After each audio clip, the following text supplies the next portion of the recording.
For years, Saudi Arabia has been the center of a major human rights violation against women. It has escalated to a point where the women are being detained, injured, or killed. It's an ongoing problem that has plagued the country for many years. The problem is serious and needs to be dealt with. Article 3 of the United Nations Declaration of Human Rights states everybody has the right to life, liberty, and security of person. But women in Saudi Arabia have had this right taken away from them. Since the founding of the country, Saudi Arabian law has followed the teachings of the Quran. Other Islamic countries also use the Quran to make their laws, but they did not interpret it as literally as Saudi Arabia. In the 1970s, there was an economic boom in the region due to oil. At the same time, the U.S. got involved in multiple wars in the area. They brought with them Western culture. Saudi Arabian women saw the American women being equal to their male counterparts, and they wanted the same rights. But as talks began to materialize for equality, militant Islamists seized the Grand Mosque, causing a strict implementation of the Islamic religion in the area. This led to even more strict laws and policies to be enforced in Saudi Arabia, making Article 3 nearly impossible for women. Being a monarchy, it is very difficult for new laws to be passed.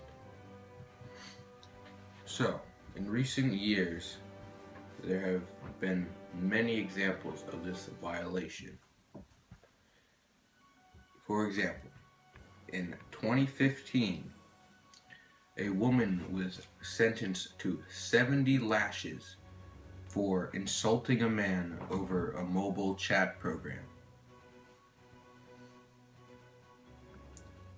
Furthermore, in 2014, a student died of a heart attack while on the campus of an all-women's university because the faculty would not let any of the male paramedics come onto the campus since it was against their rules.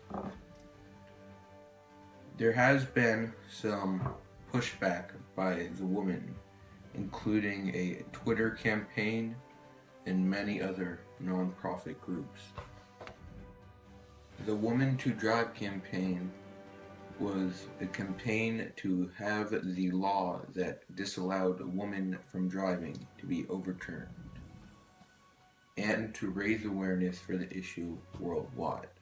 Unfortunately, other powers and countries do not want to interfere with Saudi Arabia because they want their oil. There are many ways that this situation can be changed.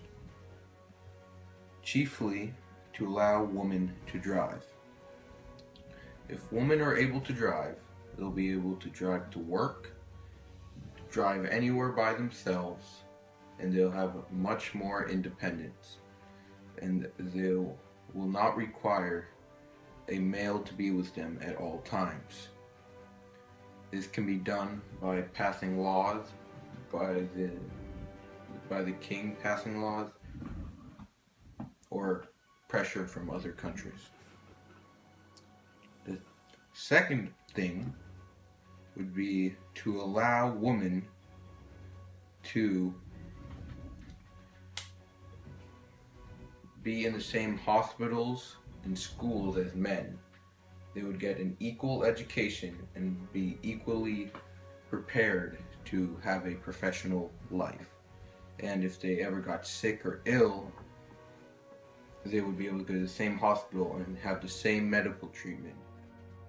The third and final thing to change would be to allow women to not have to have consent from their husband to do anything. For example, a woman cannot leave her house unless she has consent from her husband. A woman can't do pretty much anything without consent from their husband.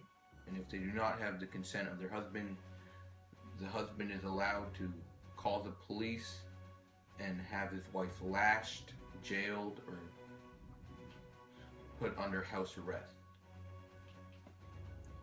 For there the case where a woman got in a car accident and the husband died. The hospital put her life at risk by delaying the amputation of her hand because she had no male legal guardian to authorize the procedure. With these three things implemented into Saudi Arabian law, women would be much more free. They could do whatever they want, whenever they want, no matter whoever stands in their way. They would not be subject to unfair punishments, physical abuse, anything. They wouldn't happen. They'd be on equal footing with men. They would have the same schooling. It would be much more fair and all good. Bliss. Just be bliss.